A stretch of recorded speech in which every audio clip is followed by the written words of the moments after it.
দেখেন আমি এসবের কিছুই বুঝি না। আমাকে আবার এটা বলে যে তুমি এটা তোমার আম্মুকে বলো না। ও যখন আমার সাথে এটা করার পর নর্মালি যেটা হলে যে কোনো প্রোটেকশন ছাড়া বা কিছু ছাড়া হলে। আমার সামনে যে রয়েছে আগে প্রথমে আপনি আপনার নামটা একটু বলুন। আমার নাম মাহিনুজ্জাহান মনিকা। মাহিনুজ্জাহান মনিকা। প্রিয় শ্রোতা, আমরা আজকে দুজনকে এখানে পেয়েছি জীবনের গল্প বলার জন্য, এবং এদের দুজনের জীবনের গল্প কোন একটি জায়গায় গিয়ে এক হয়ে যাবে, কিন্তু আমরা মূলত এখানে মনিকাকে দিয়ে শুরু করতে চাই। তার আগে আমরা বেসিক কিছু বিষয় এখানে পরিষ্কার করব মনিকা এবং রাফি দুজনেরই। মনিকার বয়স এই মুহূর্তে কত? আমার এখন 17 চলছে। 17 চলছে। ওকে, পড়াশোনা করছেন আপনি? হ্যাঁ।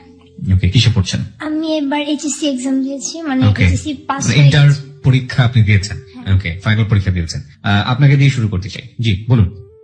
আমার লাইফ হিস্ট্রি, আমি খুব ছোটবেলা থেকে আমি খুব চঞ্চল ছিলাম। আমি যতটুকু বোঝার আগ পর্যন্ত, মানে যতটুকু আমি আমার বাবা মা বা আমার আত্মীয় স্বজনের কাছ থেকে শুনেছি, প্রচুর চঞ্চল ছিলাম। আমি যখন ক্লাস 2তে পড়ি তখনও আমি এত ভালো কিছু একটা বুঝি না। আমি একা একা খেলতাম, আমার মানে বাইরে আমি খেলতাম, আমার ফ্যামিলির সাথে আমি অতটা ক্লোজ ছিলাম না কখনো। আচ্ছা। আব্বু আম্মুর সাথে বেড়াতে যাওয়া, ঘুরতে যাওয়া ছিল, বাট খুব কম। মানে আমি আমার বাবা মাকে একসঙ্গে খুব কম পেয়েছি। ওকে। আমি যখন ক্লাস 2তে পড়ি তখন 2004 এর কাহিনী এটা। আমার তখন এপ্রিলের 2 তারিখ আমার ছোট ভাইটা হয়। আচ্ছা, মানে আপনি কি পরিবারের বড়? হ্যাঁ, আমি বড়। আচ্ছা। আমার ভাই হওয়ার পর তো ও এপ্রিলের 2 তারিখে হয়। আমরা 2004 এ একটা বন্যা হয়েছিল মেবি। তো ওই বন্যার সময় মানে আমাদের ফ্যামিলিতে আস্তে আস্তে একটা ভাঙনের মতো শুরু হয়। আমরা ফার্স্টে কেউ কিছু বুঝতে পারিনি যে কেন, আব্বু আমার মধ্যে একটা ডিস্টেন্স। তখন আপনি ক্লাস 2তে পড়েন? হ্যাঁ, তখন আমি ক্লাস 2তে পড়ি। তো একদিন হঠাৎ আমি সকালবেলা আমি ঘুম থেকে উঠে আমি দেখি যে আমার আম্মু কান্না করতেছে। তো আমি তখন বুঝি নাই কেন। আম্মু ব্যাগ গুছিয়ে আমাকে, আমার ছোট ভাই তখন মাত্র 1.5 মাস কি 2 মাস বয়স, তো আমাদের দুজনকে রেখে আম্মু চলে যায়। তো মাঝ রাস্তা থেকে আব্বু আবার আম্মুকে ফিরায় নিয়ে আসে। তারপর আমি জানতে পারি যে আমার বাবা সেকেন্ড ম্যারেজ করেছে। মানে ওটা ওই সময় আপনি বুঝতে পারেন? হ্যাঁ, আমাকে মানে আমি শুনতে পাই, আমাদের বাসায় কাজের মেয়ে ছিল একটা, তো ও আমাকে বলে যে তোমার আব্বু তো আরেকটা বিয়ে করছে। তো আমার মা থাকে আমাদেরকে নিয়ে, তখন থেকে স্ট্রাগল শুরু হয় আম্মু। আমার মনে আছে আমি স্কুলে যাই একবার, আব্বু খুব অসুস্থ। নর্মালি আব্বু বাসায় আসতো না, মানে টোটালি ফ্যামিলিতে মানে একটা টোটালি ভাঙন। আব্বু আলাদা থাকে, আম্মু আমরা একসঙ্গে থাকি। আব্বু তখন কোথায় থাকতো? আব্বু তখন ওখানে থাকতো তার সেকেন্ড ওয়াইফের সাথে। কোথায় ছিল ওটা? মানে আপনারা কোথায় থাকতেন? জেলাটা কোথায় ছিল? না, আমরা ঢাকাতে। আমরা ছিলাম হচ্ছে বাসাবো এলাকায়। আচ্ছা। আর বাবা? আব্বু থাকতো মুগদা মান্ডা এই ধরনের এলাকায়। তো আসতো মাঝে মধ্যে, দুপুরে আসতো অথবা রাতে মাঝে মধ্যে আসতো। তো আসতো কি, আব্বু আম্মুর মধ্যে কথা বলা বন্ধ। মাঝে মধ্যে হয়তো কোনো কিছু, আমার আব্বুর একটা অভ্যাস ছিল হচ্ছে ছোটখাটো ব্যাপার নিয়ে ঝগড়াঝাটি করা, আম্মুকে মারতে যাওয়া, তো সেগুলা। এছাড়া আর কোনো কথাবার্তা হতো না দুজনের। এভাবে করে চলতে চলতে আমি দেখলাম, আমি টোটালি আমি আমার মাকেও দেখলাম যে আমার মা একটু অন্যরকম হয়ে যাচ্ছে। কারণ আম্মুর ভিতরে একটা কষ্ট তখন চলে আসে যে আমি এত মানে আমার সংসারটা এত সুন্দর করে গুছাই নিছি, সেখানে একটা ভাঙন চলে আসছে। তো আমি একদিন স্কুলে যাই, যাওয়ার পর বাসায় আসি, আসার পর শুনি যে আব্বু খুব অসুস্থ, আব্বু আমাদের সাথে আছে। তো পরের দিন আমি আবার স্কুলে যাই। তো ওই দিন আম্মুর স্কুলে আমাকে আনতে যেতে অনেক লেট হয়। তো আমি তখন বুঝি নাই কেন। পরে বাসায় আসার পর আমি দেখি আম্মু খুব কান্না করছিল, আম্মুর চোখ ফুলা ছিল আম্মু যখন আমাকে স্কুল থেকে আনতে গেছে। আমি আম্মুকে জিজ্ঞেস করছি, আমি তখন ছোট, আম্মু কিছু বলেনি। তো বাসায় আসার পর আমাকে আমাদের কাজের মেয়েটা বলতেছিল যে মনিকা, তুমি তোমার ছোট মাকে দেখছো? আমি তখন বুঝি না ছোট মাকে। আমি বলছি যে তোমার আব্বু যে আরেকটা বিয়ে করছে ওইটা। আমি বলছি যে না, আমি কিভাবে দেখবো, ওই যে তোমার ছোট মাসকে বাসায় আসছিল। তখন আমি মানে কি এটার ছোট মা বাসায় আসছিল মানে কি? তখন বসে তো উনি বাসায় আসছিল, তোমার আম্মু আর ওনার মধ্যে অনেক ঝগড়াঝাটি হয়েছে, মারামারি হয়েছে, তো তোমার আম্মু অনেক কান্নাকাটি করছে, তোমার আব্বু আসলে অসুস্থ না। আচ্ছা। তোমার আব্বু অসুস্থ না, তোমার আব্বু দোকানে চলে গেছে। আমার আব্বু হচ্ছে নিজের একটা টেলার্সের দোকান আছে, তো আব্বু দোকানে চলে গেছে। তো আম্মু তখন ফোন ছিল না, নিজেদের ফোন ছিল না, বাহিরে থেকে ফোন দিয়ে আম্মু আমার মামাদেরকে জানাইছে, আমার একটা আন্টি ছিল এলাকায়, আমার খুব ক্লোজ, তো আন্টিকে জানাইছে। সন্ধ্যাবেলা সবাই আসছে, আব্বু আসছে, মানে একটা ফ্যামিলি মিটিং বসছে যে হয় টোটালি সেপারেট না হয় সবকিছু ঠিক হবে, তো কোনটাই হয়নি। তো এভাবে চলতেছিল আমাদের ক্লাস 3, 4, 5 মোটামুটি। তখন আমার ভিতর খুব জেদ ছিল, আম্মু আমাকে একটা কোচিং এ ভর্তি করাতে চাই, যে ভালো স্কুলে পড়াতে হলে তো অবভিয়াসলি কোচিং করাইতে হবে, কোচিং না করালে তো ভালো স্কুলে চান্স পাবে না। আমার খুব ইচ্ছা ছিল আমাকে ভিকারুন্নেসা স্কুল এন্ড কলেজে পড়াবে, আমার ইচ্ছা ছিল যে আমি ভিকারুন্নেসায় পড়বো, বাট আব্বু আমাকে কোনো কোচিং করাতে রাজি না। কোচিং করা মানে আলটিমেটলি সে কোনো কিছু টাকা পয়সা দিয়ে কোনো সহযোগিতা করবে না আমাকে। এমনি যদি আম্মু পড়ায় চান্স পাওয়াইতে পারে তো পারবেন, না পারলে তখন সেটা আম্মুর দোষ।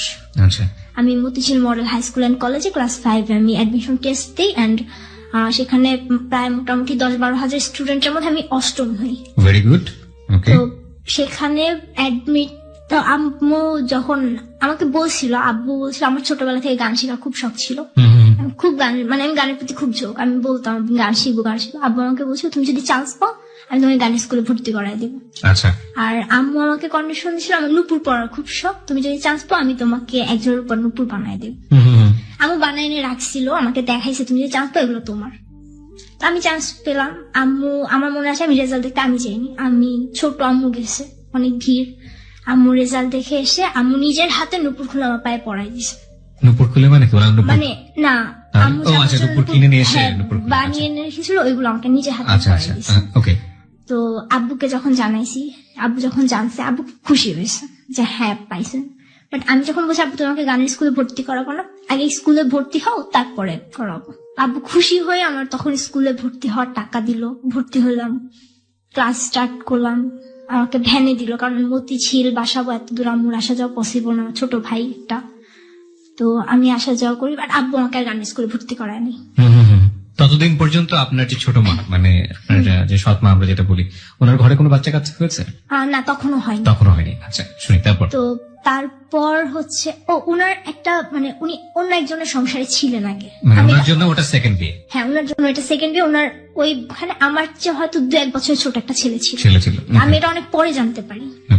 দেন 6 যখন উঠি, 6 উঠার পর আমাকে একটা টিচারের কাছে দেওয়া হয়, আমি অল সাবজেক্ট, আমাদের বাসার পাশে একটা ম্যাডাম ছিল, উনি পড়াইতো, আমি ওনার কাছে, আম্মু আমাকে ভর্তি করায় দেয়।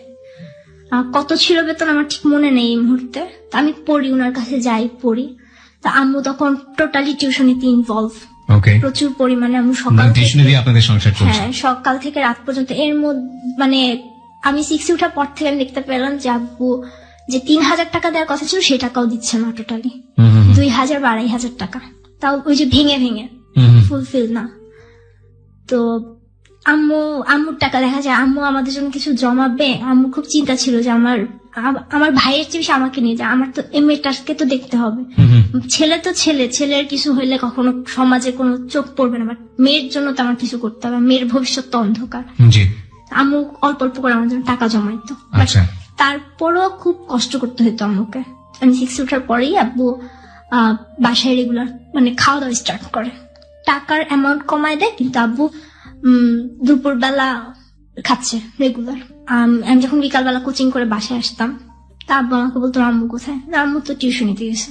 না, তোমার আম্মু টিউশনিতে যায় নাই, আমি তোমার আম্মুকে কালকে দেখছি, তোমার আম্মু ওইরকম একটা লোকের সাথে কথা বলতেছে, তোমার আম্মু এরকম একটা লোকের সাথে যাচ্ছে, মানে কথা বলে দেখছি, ঘুরতে যায়। তো আমি এগুলো আম্মু আসতে আমি বলতাম, আম্মু জানো আব্বু এগুলো বলে। তারপর আম্মু বলে তোমার আব্বু কত কিছুই বলবে, তোমার আব্বু কথা কখনো শুনবা না।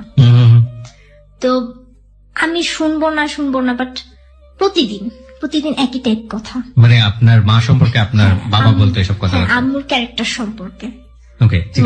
তারপর আমার মাথায় ঢুকে যায়, আমার বলে যে তোমার মা এরকম করে, তুমিও দেখায় দাও। তো তুমিও দেখায় দাও? হ্যাঁ, তুমিও দেখা যাও, তুমিও তারই মেয়ে, তুমি পারো, তোমার মা যদি এগুলো করতে পারে তুমিও পারো, তুমি তো ভালো, তোমার মার সঙ্গ তোমাকে দিতেছে না, তোমার মা তোমাদেরকে ঠিকভাবে যত্ন করতেছে। এটা আপনার বাবা আপনাকে বলতো? হ্যাঁ, আমার বাবা আমাকে বলতো। এরকম রোজার কয়েকদিন আগে আমি একটা ছেলের সাথে, মানে একটা ছেলে আমার সাথে প্রায় ঘুরতো, আমি ভ্যানে আসা যাওয়া করতাম, আমাদের এলাকার একটা ছেলে ছিল, তো ওই ছেলেটা তখন ক্লাস 10-এ পড়ে, আমি 6 or 10-এ, তো ওর নাম ছিল হচ্ছে রায়হান। তো আমাদের মানে লেটার পাঠাইতো। আমি কিছু বুঝতাম না, আমি কখনো খুলে পড়েও দেখিনি যে কি পাঠায়। ছেলেটা কি আপনাদের এলাকাতে থাকতো নাকি হ্যাঁ, আমাদের এলাকায় থাকতো। আমি জাস্ট উপরে আই লাভ ইউ লেখা দেখে আমি জাস্ট টোটালি কাগজটা ছিঁড়ে একদম কুচি কুচি করে আমি ওই মেয়েটার হাত দিয়েছি। আমি যে তোমাকে দিয়েছে তাকে দিয়ে ফেরত দিয়ে আসো। তো ও বলে কি আমি পারবো না। আমি বলছি না, তুমি নিয়ে আসছো, এখন তোমারই দিতে হবে। পরে ও নিয়ে গিয়ে ওই ছেলেটার হাতে কাগজ দিয়ে আসছে। তো দেওয়ার পর ও আমি দেখি যে ছেলেটা কান্না করতেছে। আমার মাথায় তখন আব্বুর ওই কথাটা চলে আসছে যে আমাকেও দেখাইতে হবে, আমিও একটা ছেলের সাথে মিশবো। তো আমি কথা ফার্স্টে বলতে চাইনি, তো ওই মেয়েটাকে ডাক দিছে। ডাক দিয়ে বলতেছে একটু ওকে বলো, আমি একটু ওর সাথে কথা বলবো। কান্না করতেছে। তো পরে আমি ফিরে তাকালাম যে হ্যাঁ কি হয়েছে। তো বলতেছে যে দেখো, তুমি আমাকে লাভ করো কি করো না আমি জানি না, বাট আমি তোমাকে লাভ করি। আমি এসে করলাম, দেখেন আমি এসবের কিছুই বুঝি না। ছেলেটা প্রতিদিন এরকম ডিস্টার্ব করতেছে, আসতে যেতে আমি ভ্যানে আসা যাওয়া করি, আমার সাথে আপুরা আসে। তো ওরা আমাকে বলতো ছেলেটা প্রত্যেকদিন দেখে দাঁড়িয়ে থাকে, সমস্যা কি? আমি চিনি না, কারণ আমি জানি যদি ওদের কাছে বলি, আমি স্কুলে যদি ব্যাপারটা একটু কথা ছড়ায়, আমি স্কুলে অনেক দুষ্টামি করতাম। আচ্ছা। তো তখন দেখা যাবে আমি হয়তো মানে মেয়েরা সবাই আমাকে ভালো জানে, আমাকে তখন সবাই খারাপ বলতে পারে যে এতটুকু মেয়েও আবার ছেলেদের সাথে মিশে। তো আমি বলিনি। পরে একদিন ওই ছেলেটা আবার আমাকে একটা লেটার পাঠায়। তো আপু বলতেছে, ও আমার সাথে যে মেয়েটা ছিল ছোট পিঠা, ও আমাকে বলছে আপু তুমি এটা পড়ে দেখো। আচ্ছা। তুমি এটা ছিল না, তুমি পড়ে দেখো। আমি পড়লাম, আমার ঠিক মনে নেই কি লেখা ছিল, এতটুকু প্রত্যেক লাইনে লাইনে আই লাভ ইউ কথাটা ছিল। আচ্ছা। প্রত্যেক একটা কথার পর আই লাভ ইউ লেখা। তো পরে আমি একটা ছোট্ট একটা কাগজ নিলাম, নিয়ে আমিও এখানে আই লাভ ইউ লিখে আমি ওই মেয়েটাকে দিয়ে পাঠাই দিলাম, দিয়ে আসো। এটা কি আপনি বুঝে করেছিলেন নাকি এমনি? না বুঝে, এমনি। ওকে। তো দিলাম, দেওয়ার পর তো খুব খুশি ছেলেটা। তো রিলেশন কি, আমি কোচিং এ যাই আসি বা স্কুলে যাই আসি, আমি যখন স্কুল থেকে বাসায় ফিরি তখন স্কুলে যাওয়ার টাইম, ও রাস্তায় থাকলে দেখা হয়। আমি যখন কোচিং থেকে বাসায় ফিরি তখন ওর স্কুল ছুটি হয়, বেড়ায় থাকে, দেখা হয়। তো কথা কি, হ্যাঁ তোমার আজকে স্কুলে কি কি হয়েছে, তুমি আজকে সারাদিন কি কি করছো, এই 5-10 মিনিট এরকমই রাস্তায় আমাদের গলিতে এরকম কথা। তো এর মধ্যে আমার ফ্যামিলি কিছুই টের পায়নি, কিছুই না। আমাদের এভাবে রিলেশন 1.5 মাস ছিল। তো রোজার প্রায় শেষের দিকে আমার ঈদের, হ্যাঁ ও আমাকে বলছিল যে তোমার কি কোনো লাল কালারের ড্রেস আছে? আমি বলছি হ্যাঁ আছে। বলছিল আমি তোমাকে একটা রিকোয়েস্ট করবো, রাখবা? আমি বলছি হ্যাঁ বলো। তো বলছিল যে তুমি এবারে ঈদে একটা সিঁদুর লাল কালার একটা ড্রেস বানাবো। তো আমি আমার আব্বুকে বলি, কারণ নর্মালি আমি ছোটবেলায় ড্রেস আম্মু কিনে দিত, আর যখন একটু বড় হয়েছে আব্বুই বিভিন্ন ডিজাইন করে, যেহেতু আব্বু নিজের দোকান টেলার্সের, আব্বু বানাই দিত ড্রেস। তো আমি আব্বুকে বলছি আব্বু আমাকে ফুল রেড কালারের একটা সিঁদুর লাল রঙের আমাকে একটা ড্রেস বানাই দিবা। আমি ডিজাইন বলে দিছি, আব্বু আমার জন্য কাপড় কিনে বানায়ও ফেলছে। তো রোজার প্রায় শেষের দিকে ও আমাকে একদিন হঠাৎ করে, আমাদের বাসা ছিল পাশাপাশি বিল্ডিং, তো ওদের বাসার সিঁড়িঘরে যে ভেন্টিলেটর আছে সেটা থেকে আমাদের বাসার রুম দেখা যেত। আমাকে একদিন ভেন্টিলেটর এসে ইফতারের আধা ঘন্টা কি 1 ঘন্টা আগে আমাকে ডেকে বলতেছে যে মনিকা একটু নিচে আসো, কথা আছে তোমার সাথে আমার। তো আমি গেছি, হ্যাঁ বলো কি হয়েছে। তো আমাকে বলতেছে দেখো তোমার সাথে আমার রিলেশনটা রাখা সম্ভব হইতেছে না, তুমি ইফতার পর তুমি তোমার আম্মুকে কথাটা বলে দিও। তো আমি বুঝি না, আমি ভাবছি হ্যাঁ রিলেশন রাখা পসিবল কি, আমি আম্মুকে কি বলবো, যে এরকম বলবা যে আম্মু আমি একটা ছেলেকে পছন্দ করি। তো আমাকে ঠিক যেভাবে বলছে, আমি ইফতারের পর আব্বু চলে গেছে দোকানে, আমার ভাই তো ছোট। আমি ঠিক বুঝতে পারিনি, এখানে আপনাকে একটু থামাচ্ছি। আপনাদের রিলেশন যদি রাখা পসিবল নাই হয়, সেটা মাকে কেন বলতে হবে? হ্যাঁ সেটা আমিও তখন বুঝি নাই, আমি জিজ্ঞেসও করিনি যে কেন। আমাকে বলছে তুমি আম্মুকে বলো। আপনার বয়সের ডিফারেন্স কত ছিল? 4 বছরের। 4 বছরের। ও বলছে আপনার মাকে বলে? হ্যাঁ আম্মুকে বলে দিতে। Very interesting. ওকে বলুন তারপর। তো আমি ইফতারের পর আমি আম্মুকে বললাম যে আম্মু এরকম ওই বাসায় থাকে একটা ছেলে, ওর নাম হচ্ছে রায়হান, আমি ওকে পছন্দ করি। আমার মনে আছে আম্মু শুয়েছিল, আম্মু শরীরটা একটু খারাপ ছিল ইফতারের পর। তো আম্মু উঠে বসে গেছে, কি হয়েছে তুমি কি বললা? পর আমি আবার বললাম এরকম একটা ছেলেকে পছন্দ করি। তো মনে আছে আমার মা আমাকে কখনো মারেনি, ওই দিন ফার্স্ট আম্মু আমাকে আমার গালে একটা চড় মারে। রায়হান আপনাকে এটাই বলতে বলেছে? হ্যাঁ এটাই বলতে বলছে, তুমি আমাকে এটা বলবা। আচ্ছা, পসিবল না, তাহলে এটা কোত্থেকে আসলো? রিলেশনশিপ আপনি পছন্দ করেন ছেলেটাকে, সেটা আপনার মাকে বলতে বলছে, হ্যাঁ, তারপরও বলছে যে ও রিলেশনটা রাখবে না।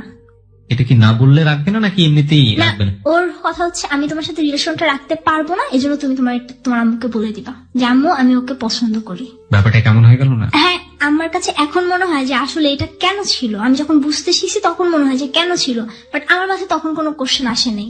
যদি নাই থাকে তাহলে কেন মাকে বলবো? আমার তখন আমি এসবের কিছুই বুঝি না টোটালি। ও আমাকে যা বলে আমি তাই করি। আমাদের মধ্যে লেটার দেয়া নেওয়া হতো, ও আমাকে যা বলতো আমি ওকে তাই লিখতাম। মানে উল্টোটা করে দিতেন নাকি? ও আমাকে আমি তোমাকে ভালোবাসি, আমিও তোমাকে ভালোবাসি, তুমি দেখতে চাঁদের মতো, তুমিও দেখতে চাঁদের মতো, ব্যাপারটা এরকমই ছিল।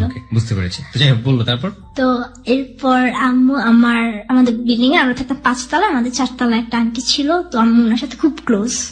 ওই আন্টির সাথে যে কোনো ডিসিশন নেওয়ার আগে আম্মু আন্টির সাথে পরামর্শ করে তারপর ডিসিশন নিত। তো আম্মু আমার ছোট ভাইকে পাঠালো যে তুমি একটু তোমার আন্টিকে নিয়ে আসো, আমাকেও পাঠালো যে যাও নিয়ে আসো, কিছু বলবো না, আম্মু ডাকে। তো আমরা গেলাম, আন্টিকে নিয়ে আসলাম। আনার পর আম্মু ফার্স্টে বিশ্বাস করতে পারেনি যে এতটুকু মেয়ে এই কথা কেন বলবে। আমি ভাবছি হয়তো কোনো ফ্রেন্ডরা মজা করে বলছে, আমি সেটা বলতেছি। তো আম্মু আন্টি আসার পর আম্মু আন্টিকে বলতেছে ও এরকম এরকম বলতেছে। পর আন্টি বলে কি মনিকা এটা কি সত্যি? পরে আমি কি বলবো, আমি জাস্ট ওইটাই বলছি হ্যাঁ আমি একটা ছেলেকে পছন্দ করি। এটা ও বলে দিয়েছিল? ও আমাকে বলতে বলছে যে তুমি তোমার আম্মুকে বলবা আমি ওই একটা ছেলেকে পছন্দ করি, নাম জিজ্ঞেস করলে বলবা রায়হান। এইভাবেই বল। রায়হানকে তো আপনার মা চিনতো?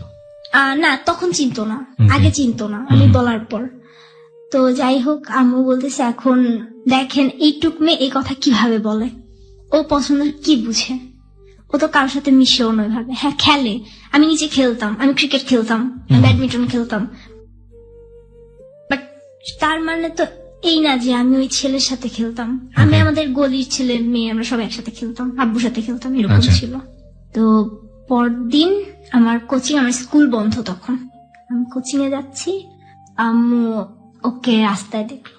তো ও আমাকে ঈদ উপলক্ষে আমাকে একটা পুতুল গিফট করে, কার্ড গিফট করে, প্রতিদিনই কার্ড গিফট করতো, ঈদের কার্ড। তো আম্মু ওকে জিজ্ঞেস করছে যে তুমি ওকে পুতুল কার্ড কেন দিছো? ও তখন ডিরেক্ট মানে অস্বীকার করলো যে আমি তো ওকে এগুলো দেইনি, এগুলো আমার একটা ফ্রেন্ড ওকে দিছে, ও আমাকে ফাঁসানোর জন্য আমার নাম বলছে, আমি তোকে চিনি না। তো আমি একটু দূরে ছিলাম, আমি কথাগুলো শুনি, আমার খুব কান্না পায় যে ও আমাকে কার্ডগুলো পুতুল দিয়ে আমাকে বলছে তুমি তোমার ফ্রেন্ডের নাম বলবা একটা। আমি আমার ফ্রেন্ডের নাম এসে বলছি, আম্মু ওর ভাই আসছে, ওর ভাইগুলো নিয়ে আসছে, ওর সব ফ্রেন্ডদের জন্য আমাকে একটা দিছে। ও কার্ড কিনতে পছন্দ করে, কার্ড দিতে পছন্দ করে, তাই আমাকে প্রতিদিন কার্ড দেয়। তো আমার খুব কান্না পায়, আমি রাস্তায় কান্না করে দিই অনেক, যে আমি কেন এগুলো করতেছে কেন, আমি তো কিছুই করিনি। তারপর আম্মু এসে আম্মু আমাকে খুব বকাবকি করে, তো আমাকে কোচিং এ দিয়ে আসে। তখন থেকে আমার প্রতি টোটালি মানে নজর রাখা আমার উপর শুরু হয়।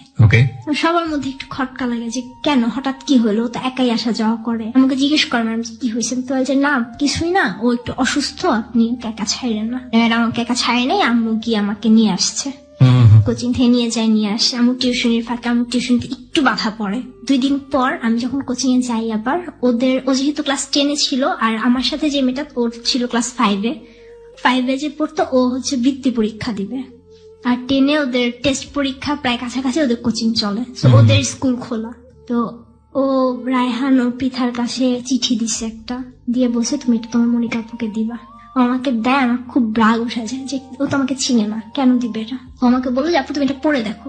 তো আমি খুললাম, পড়লাম, ওখানে লেখা ছিল যে মনিকা আমি সরি, আমার কোনো উপায় ছিল না, তুমি আমাকে ভুল বুঝো না, আমি তোমাকে সত্যি লাভ করি, তোমাকে না পেলে আমি সুইসাইড করবো। তখন আমি একটা নতুন ওয়ার্ড পেলাম, সুইসাইড জিনিসটা কি।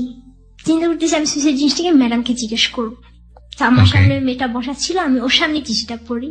তো ও বলতেছি কি হয়েছে, আমি বলছি এটা মানে আমি বুঝতেছি না। তখন ও বললো আপু সুইসাইড মানে আত্মহত্যা। আত্মহত্যা আমি জানি সুইসাইড অর্থ আত্মহত্যা, বাট এটা কিভাবে করে। তখন ও আমাকে বললো যে মানে ধরো ওই যে আমরা শুনি না বা টিভিতে দেখি না, একটা ছেলে একটা মেয়ের জন্য মানে ছাদ থেকে লাফ দিতেছে বা বিষ খেয়ে ফেলতেছে, গলায় ফাঁসি দিতেছে, ওইগুলা। আমরা ও আচ্ছা, আমি ওর কথা সত্যি ধরে নিলাম, আমি কিছুই বুঝি না, ও যেটা বলতেছে আমি সেটাই ট্রু ধরতেছি।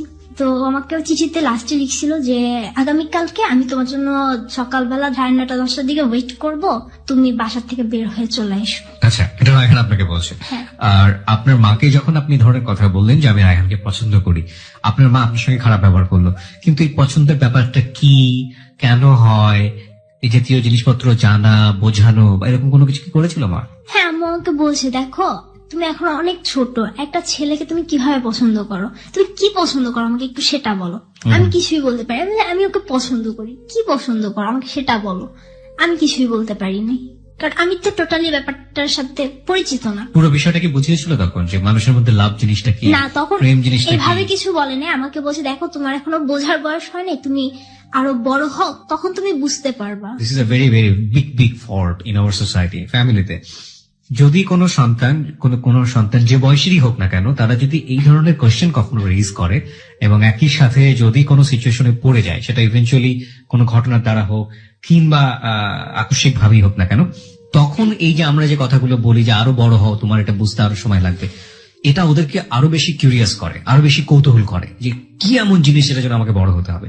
তার চেয়ে বরং ওই বিষয়টা ওদেরকে খুব ভালো করে বলে দেওয়া যে এটার জন্য একটা বয়স থাকে, তুমি এই বয়সে গেলে এই জিনিসটা বুঝতে পারবে, এটার জন্য এই জিনিসটা হয়, এটার জন্য শারীরিক ব্যাপারটা এরকম, মানসিক ব্যাপারটা এরকম, এভাবে সংসার হয়, এভাবে দুজন মানুষের মধ্যে বন্ডেজ তৈরি হয়।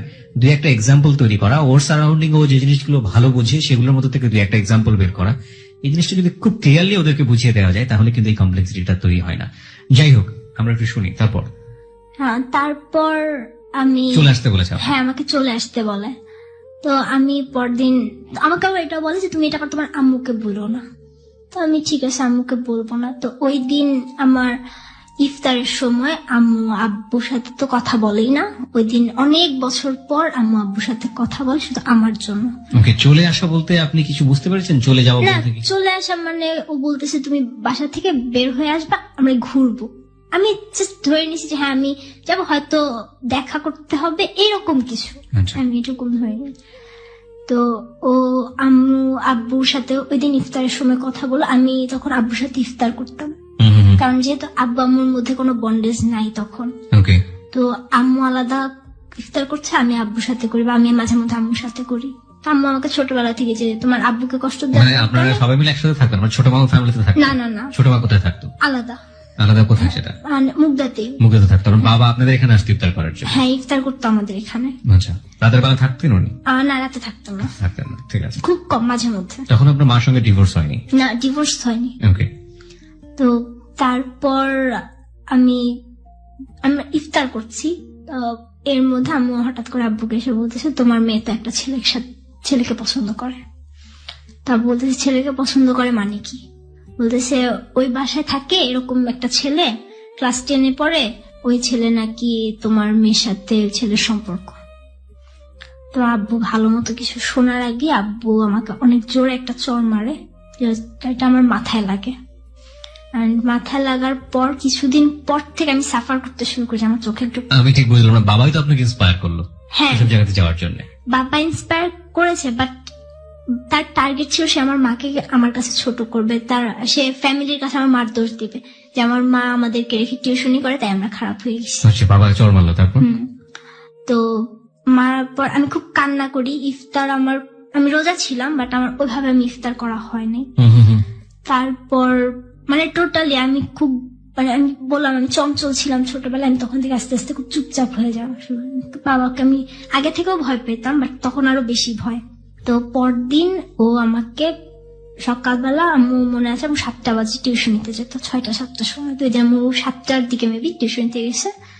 তো আমাকে ওদের ভেন্টিলেটর থেকে আমাকে বলছে তুমি তোমার একটা ড্রেস নিয়ে ব্যাগে করে তুমি নিচে নামো। আমার ভাই তখন খুব ছোট, আমি 6-এ পড়ি, ওর 3 কি 4 বছর বয়স তখন মাত্র। আচ্ছা। তো আমি ওর কথা মতো আমি একটা ড্রেস ব্যাগে নিয়ে আমি নিচে নামছি। আমাকে বলছে যে তোমার বাসায় ডায়েরি আছে না? আমি বলছি হ্যাঁ আছে। তুমি ওইখানে লিখে রেখে আসো যে তুমি 3-4 দিনের জন্য কোথাও যাইতেছো, তুমি আসবা না বাসায়। আমি ওর কথা মতো ডায়েরিতে ওটা লিখে রেখে আমি চলে যাই। আমার ভাইটা খুব কান্না করে, আমার এখন মনে হয় খুব খারাপ লাগে। আমার এতটুকুন ভাই প্রচুর কান্না করে, আমাকে গেট থেকে বের হতে দেয় না। ও কিভাবে বোঝে যে আপনি কোথাও যাচ্ছেন? আমি খুব তাড়াহুড়া করে বের হইতেছিলাম প্রচুর। ও আমাকে ও আমার কাছে, কারণ ও যখন কাজের মেয়ে পাঠায় দেয় ও তো আমার কাছেই থাকে সবসময়। আমরা দুজন একসঙ্গে থাকি, যত যাই হোক আমরা খেলি দুষ্টামি করি, ওকে আমার সাথেই রাখা। তো আমি আম্মু বাসায় নাই, আমি এত সকালবেলা বের হয়ে যাচ্ছি, মানে ছোট মানুষ একা ভয় পায় এরকম আর কি, খুব কান্না করছে। তো আমি ওকে চকলেট দিয়ে কয়েকটা আমি বের হয়ে চলে গেছি, খুব প্রচুর কান্না করতেছিল। তো আবার আমাদের 4 তলার আন্টিকে বলে ব্যাপারটা, আন্টি আপু কই জানি চলে গেছে, বের হয়ে গেছে, ওই বাসার যে একটা ছেলে আছে আপুকে ডাক দিছে, ও তখন কথা বলতে পারে ভালোভাবেই। তো আমি তো গেছি, যাওয়ার পর ওর সাথে আমার যত লেটার গুলো নেওয়া হইতো অনেক লেটার হয়ে গেছিল, মানে আমার বাসায় লুকায় রাখার মতো জায়গা ছিল না। ও আমাকে বলছিল যে তুমি এগুলো ছিঁড়ে ফেলো, আমি ওর সামনে রাস্তায় ওর দিয়ে সব লেটার গুলো ছিঁড়ে ফেলছিলাম, বাট ও আমার দিয়ে একটা লেটারও ছিঁড়ে নেই, ওগুলো সব ওর স্কুল ব্যাগে ছিল। ও আমাকে বের হতে বলে, আমি তো আমার ব্যাগ নিয়ে, ওর কোনো ডকুমেন্টস আমার কাছে নাই, জাস্ট পুতুল আর কার্ড গুলো ছাড়া। ওইগুলো আম্মু আমার মনে আছে ওয়ার্ড্রোবের পিছনে ফেলে দিছিল, আমি যেন উঠাইতে না পারি, দেখতে না পারি। আর ও ওর স্কুল ব্যাগটা সোফার উপর ফেলে রেখে চলে আসে, স্কুল ব্যাগে আমার সব লেটার গুলো ছিল। এসে তারপর আমাকে বলে যে চলো। আমি কোথায় যাবো? বলছি হ্যাঁ ঘুরতে যাবো। তুমি ড্রেস আনতে বলছো কেন? বলছে আমরা বাসা থেকে বের হয়ে গেছি, আমাদের রিলেশন যদি না মানে তাহলে আমরা বাসায় ফিরবো না। তো আমি ব্যাপারটা আমি তখন কিছুই বুঝিনি, হ্যাঁ আমি যাই, কি হয়েছে? আমি তখন টিভি দেখি, নাটক দেখি। হ্যাঁ টিভি তো নাটক সিনেমা তো হয়, এরকম যায় ছেলে মেয়ে একসঙ্গে যায়, পরে বাবা মা মেনে নেয়, তারপর আমরা মানে আবার ছেলে মেয়ে ফিরে আসে, আমি ওইভাবে ধরে নিছি সেরকমই কিছু একটা। তো পরে গেলাম, ঘুরলাম সারাদিন। ওর ফ্রেন্ডের কাছ থেকে 1,000 টাকা ম্যানেজ করলো, ওর একটা ফ্রেন্ড আসলো সাথে, আমরা 3 জন সারাদিন ঘুরলাম। ওর একটা MP4 প্লেয়ার ছিল তখন, তো এটা বিক্রি করার জন্য অনেক ট্রাই করলো, বাট বিক্রি করতে পারেনি। আমরা অনেক জায়গায় গেলাম, পুরো এলাকা মুহূর্তের মধ্যে এলাকা ছড়াই গেল যে মনিকা আর রায়হান নাই হয়ে গেছে, ওরা 2 বাসা থেকে বের হয়ে গেছে। আমি তখন টোটালি ব্যাপারটা কিছুই বুঝি না। ও ক্লাস 10-এ পড়ে, ও মোটামুটি ভালো মতোই বুঝে। তো পরে আমরা এরকম সারাদিন ঘোরাঘুরি করলাম। তো সন্ধ্যার দিকে খুব খোঁজ করা হচ্ছে। আমার মেজো মামির এক ভাই আছে, উনি পুলিশে আছে একটা পদে, আমি যাই না ঠিক কোন ইয়েতে। তো উনাদেরকে খবর দিল, পরিচিত যারা আছে পুলিশ অনেকজনকে খবর দেওয়া হলো। তো ওর বাসায়, মানে রায়হানের বাসায় আমার বাবা আর আমার 4 তলার আঙ্কেল, ওনারা 2 জন গেল। যাওয়ার পর মেইনলি কালার হওয়ার কথা ছিল ছেলেটার, বাট কালার হলাম আমি, জাস্ট ওই লেটার গুলোর জন্য। মানে লেটার গুলো ওর বাসায় পাওয়া গেল? হ্যাঁ, লেটার গুলো ওর বাবা ওর ব্যাগ চেক করে লেটার গুলো পাইছে। এখানে একটু থামাচ্ছি আপনাকে, তখন কি আপনি বাড়িতে চলে এসেছেন নাকি তখন? তখন আমরা বাইরে, পরবর্তীতে আপনি শুনেছেন জিনিসগুলো? আমি তখন জানি সব, আমি তখন বুঝতেছি, মানে যে কিন্তু আপনি তো যখন বাইরে আছেন। হ্যাঁ, তখন আমি জানি না যে লেটার কি হচ্ছে না কি হচ্ছে। পরবর্তীতে শুনেছেন? ওই লেটার গুলো দ্বারা আমি খারাপ হয়ে গেলাম, টোটালি কালার। আমার বাবার একটা স্বভাব হচ্ছে, নর্মালি ছেলে মেয়ে কিছু করলে বাবা মারা আছে ধামাচাপা দিতে, আমার বাবা সেটা খুব ভালোভাবে প্রচার করে, টোটালি এলাকায় প্রচার করে আমার বাবা নিজেই। তো আমরা তো ঘুরলাম, সন্ধ্যার দিকে ওর বাসায় ফোন দিল। তো ওর তখন সেট ছিল, নিজের মোবাইল সেট ছিল, ও বাসায় ফোন দিল। তো ফোন দেওয়ার পর ওর ফ্রেন্ডকে দিয়ে কথা বলাইছে, ও কথা বলেনি। তখন ওর ফ্রেন্ড ফোন রেখে বললো, দেখ তুই তো ওরে নিয়ে চলে আসছিস, তোর কোনো ডকুমেন্টস তোর বাসায় নেই, কিন্তু ও তোরে যতগুলা চিঠি দিছে সেগুলো সব তোর ব্যাগে পাওয়া গেছে। তখন আমি খুব চিল্লাইছিলাম যে তুমি এগুলা কেন রেখে আসলা? আমি তো একটা চিঠিও রাখিনি, আমি তো সব ছিঁড়ে ফেলছি, তুমি কেন রাখলা? আমার কাছে জাস্ট ওর একটা চিঠি ছিল, একটা চিঠি, ওটা তাও আমার সাথে। এই বলার পর ও বলে, দেখো আমি বুঝতে পারিনি যে এরকম কিছু হবে। তারপর আমরা 8:30-9টার দিকে ও বাসায় আম্মুকে আমাকে দিয়ে ফোন দেওয়া হলো, আম্মুর নাম্বারে ফোন দিলাম। ও আমাকে বললো তুমি বলো, আমরা তখন ঢাকাতেই, আমাকে বললো যে তুমি বলো যে আমাদের রিলেশন যদি তোমার না মানে, আমাদের সামনে নদী আছে, আমরা নদীতে ঝাঁপ দিব। এটা ও বলে দিল? হ্যাঁ, ও বলে দিল। আপনারা তখন কোথায়? আমরা তখন ঢাকায়, কোন জায়গাটা আমার তখন ঠিক মনে নেই। মানে মুভের উপরে আছেন? হ্যাঁ, মুভের আমরা একটা দোকানের মধ্যে, মানে ওর যে ফ্রেন্ড আছে ওই ফ্রেন্ডেরই বাসার আশেপাশে। আচ্ছা। তো ওকে আমি আমাকে ফোন দিলাম, ফোন দিয়ে আমাকে বললাম এটাই যে আমরা নদীর কাছে আসি, ও ওদের গ্রাম ছিল হচ্ছে ভোলাতে, রায়হানদের। তো বলছে আমরা ওদের গ্রামে চলে যাব, এটা বলতে বলছে যে আমরা নদীর সামনে আছি, তোমরা যদি আমার রিলেশন না মানো তাহলে আমরা নদীতে ঝাঁপ দিব দুজন একসাথে। আমি প্রচুর কান্না করতেছিল। তো আমার যে 4তলা আন্টি ছিল, ওনার মেয়ে হচ্ছে দেশের বাইরে থাকতো। তো আপু তখন ঈদের জন্য দেশে আসছে ঈদ করতে। তো আপু কথা বললো ফোনে, দেখো আপু তোমার সবকিছু আমরা মাইনা নিবো, তুমি আসো, বাসায় ফিরে আসো, তুমি লক্ষ্মী আপু তুমি বাসায় ফিরে আসো। তো আমি খুব কান্না করতেছিলাম। আমি বললাম ঠিক আছে, আগে বললো যে তোমরা আমাদের রিলেশন মানছো। বললো হ্যাঁ, তোমরা যেটা বলবা সেটাই করবো, তুমি আসো। আমাকে 10টা 10:30টার দিকে আমাকে বাসায় দিয়ে আসলো। আব্বু তখন আর বাসায় নাই। আব্বু সারাদিন অনেক হাঙ্গামা করছে আম্মুর উপর, অনেক, আমি বাসায় এসে শুনতে পারছি যে আম্মুর উপর অনেক মানে ঝগড়াঝাটি, আম্মুকে অনেকবার মারতে আসছে, এরকম অবস্থা। পরদিন আব্বু যখন ইফতারের সময় আসছে, আমি আব্বুর সামনে যাই না, আব্বু আসতে কথা বলে না। আমি চিন্তা করতেছি আমি কি করলাম যে আমার সাথে সবাই এরকম বিহেভ করতেছে। পর একদিন আম্মু নামাজে দাঁড়ায়, আম্মু নামাজ পড়ছে, জোহরের নামাজ। আম্মুর মোবাইল সেটটার চাবিটা আম্মু যায় নামাজের সামনে রাখা। আমার ছোট ভাই খেলতেছে, ছোট ভাইকে বুঝাই যে ভাইয়া তুমি আম্মুর মোবাইলটার চাবিটা আমাকে আয়না দিবা। ও বুঝে নেই যে আমি বাসা থেকে আবার বের হয়ে যাব। আমাকে আয়না দেওয়ার সঙ্গে সঙ্গে আমি ওকে সরাই দিয়ে আমি দরজাতে বের হয়ে আমি দরজা বাইরে দিয়ে লক করে রেখে আমি চলে যাই। যাওয়ার পর আমি সেই যে পৃথা ছিল আমার সাথে, আমি ওদের বাসায় যাই। তো আমি বলছি আমার একটা ফ্রেন্ডের বার্থডে, আমি আসছি, তো আমি যাবো, এখানে তো অনেকদিন তোমাদের সাথে দেখা হয়, আমি দেখা করতে আসলাম। আমি বলছি আন্টি তো জানবে না, আন্টিকে বলে আসছো, আন্টি বের হইতে দিছে। আমি বলছি আমি বাহিরে দরজা আটকে চলে আসছি। আমি বলছি আচ্ছা আমি এখন যাই, আমি পরে তোমাদের সাথে আবার কথা বলবো। আমি বুঝতে পারিনি যে কি হইতেছে বা কি, আমার জিদ ছিল যে আমার সাথে এরকম করবে কেন, আমি বের হবো বাসা থেকে। তো ওরা আব্বুর দোকানটা আমাদের এলাকাতেই, তো দোকানে গিয়ে আব্বুকে বলে যে আঙ্কেল আপু তো আবার বের হয়ে গেছে। আম্মুর কাছে তো মোবাইল নেই, আম্মু জানাইতেও পারতেছে না সঙ্গে সঙ্গে। আমি আবার ঘুরতে ঘুরতে ওর যে ফ্রেন্ডটা আমাদের সাথে ছিল ওদের এলাকায় চলে গেছি। তো ওর ফ্রেন্ডটা আমাকে দেখার পর ও আমাকে বলে কি ব্যাপার, তুমি এখানে কি করো? এর মধ্যে পুরো এলাকায় ছড়াই গেছে মনিকা একা বাসা থেকে বের হয়ে গেছে। তো রায়হানের ফ্যামিলি রায়হানকে আটকায় ফেলছে বাসায়, ওকে বের হইতে দেয় না, ওর মোবাইল নিয়ে গেছে, কারণ ওরা ভাবছে আমি হয়তো ওর সাথে যোগাযোগ করবো। পরে ওর ফ্রেন্ডটা আমাকে একটা দোকানে বসায় রেখে ও বাসা থেকে রেডি হয়ে আসছে, আমাকে বুঝাইছে দেখো তুমি তো ওকে বের করো নাই, তুমি একা বের হয়ে আসছো কোন সাহসে? তোমার উচিত ছিল তুমি ওকে বের করবো, তারপর তুমি বের হবা, তুমি একা বের হয়েছো কোন সাহসে? আমি বলছি যে দেখেন ভাই আমি জিদ করে বের হয়েছি, আমাকে বাসায় আটকায় রাখা হয়েছে, কেন আটকায় রাখা হবে, আমি কি করছি? আমাকে এরকম করা হয়েছে, আমি কি করছি? তো ভাই আমাকে নিয়ে বলছে আচ্ছা তুমি বের হয়েছো চলো। ভাই আমাকে নিয়ে ঘুরে, তো সন্ধ্যার দিকে ওই ভাইয়াটা আমাকে বাসায় দিয়ে আসে। বাসায় দিয়ে আসার পর আব্বু বাসায় ছিল, ওদের ওই ছেলেটা, ও রায়হান যে স্কুলে পড়তো সেই স্কুলে একটা স্যার ছিল, ওই স্যারের কাছে ও প্রাইভেট পড়তো, ওই স্যার আমাদের বাসায় ছিল। ওই ভাই আমাকে দিয়ে আসার পর ওই স্যারের সামনে আব্বু আমাকে আবার একটা চড় মারে। মারার পর স্যারটা ঠেকায়, বলছে দেখেন ছোট মানুষ ভুল করছে, বুঝাবেন, মারতেছেন কেন, মারেন না। তারপরে স্যারটা আমাকে অনেক বুঝায় স্যারটা চলে যায়। আব্বু ওই স্যারকে দিয়ে আসার পর আম্মু আমার সাথে কথা বলে না কোনো, আমি আম্মুর সাথে কথা বলতে যে আম্মু আমার সাথে কোনো কথাই বলে না।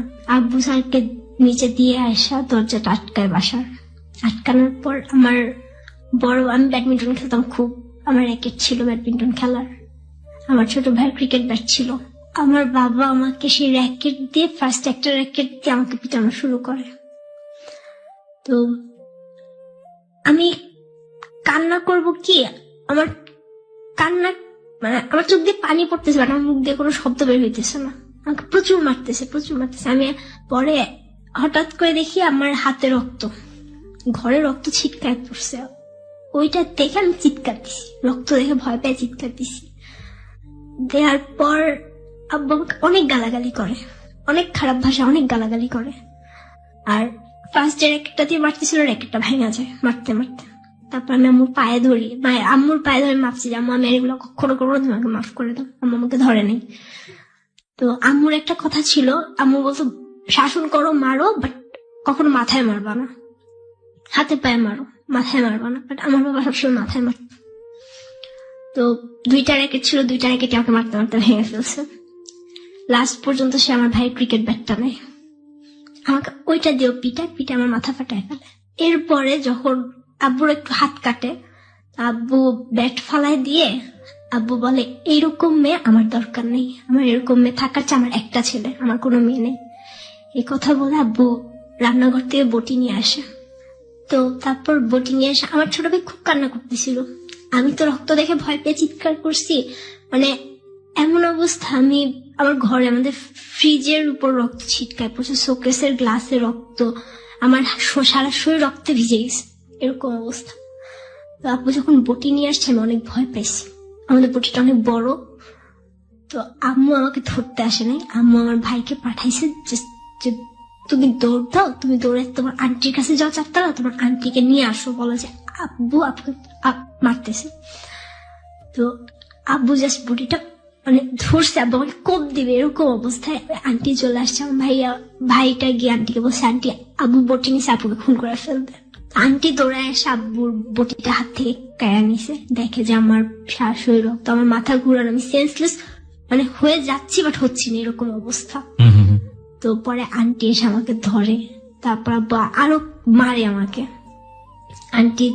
তারপর আন্টি জোর করে আব্বুকে পাঠায় দেবা যে আপনি দোকানে যান, আমি দেখতেছি। আমাকে হসপিটালে নেওয়া হয়নি কোনো, বাসায় আন্টি আমার সবকিছু, আম্মু আসছে, আম্মু কান্না করতেছিল, এসে মানে ব্লাড টাচ সবকিছু মানে পরিষ্কার করার পর মাথায় ব্যান্ডেজ লাগায়।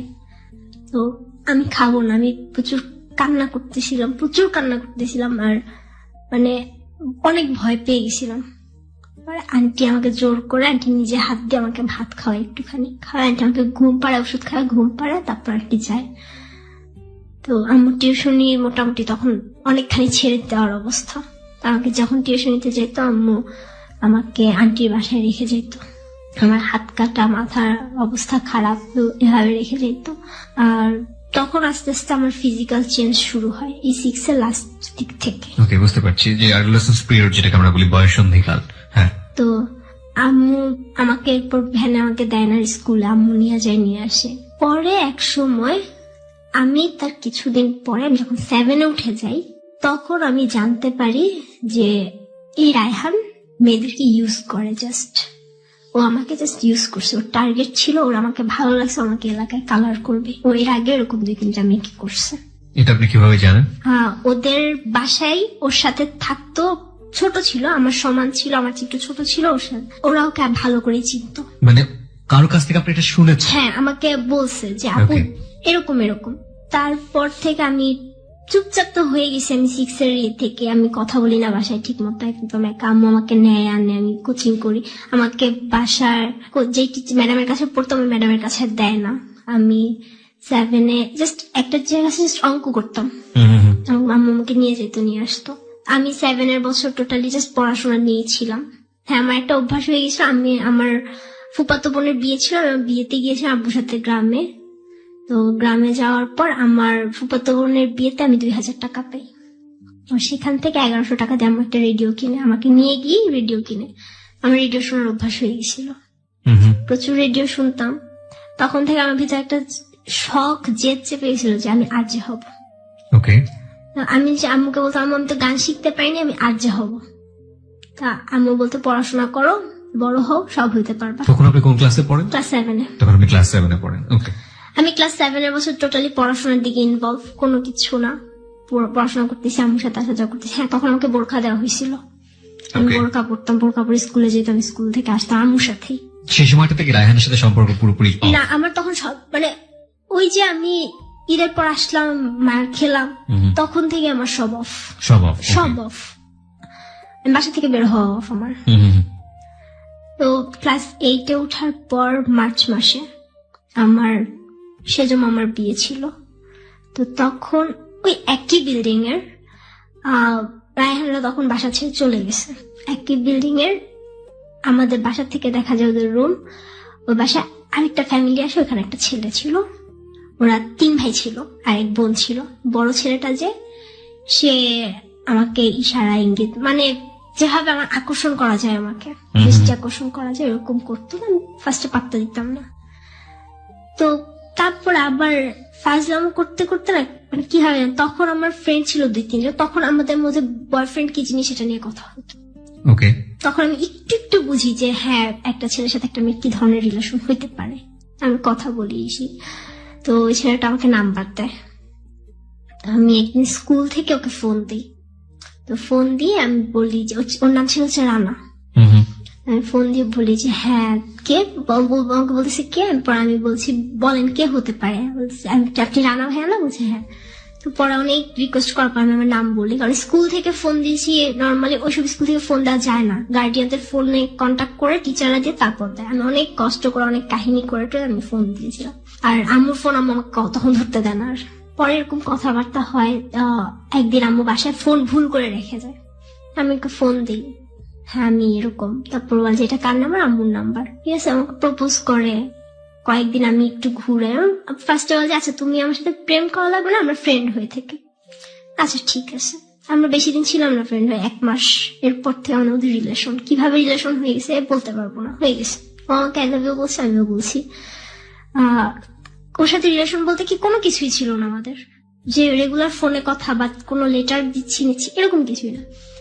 দেখা যায় তো হয়তো 6 মাস পর একবার কথা বলতাম, 9.5 মাস পর একবার কথা বলতাম, এরকম ছিল। তো এর মধ্যে আপনার স্কুলেরই বড় ভাই ছিল? না, তাহলে উনি হচ্ছে আমাদের মানে ওই যে বিল্ডিং এর রায়হানরা থাকতো, আমাদের সামনাসামনি বিল্ডিং, ওই বিল্ডিং এরই থাকতো, নতুন ভাড়া আসছে। ওকে। ও হচ্ছে তখন আমাকে বলছিল ভার্সিটিতে পড়ে, সেকেন্ড ইয়ারে, অনার্স সেকেন্ড ইয়ার। আসলে কি পড়তো? হ্যাঁ পড়তো।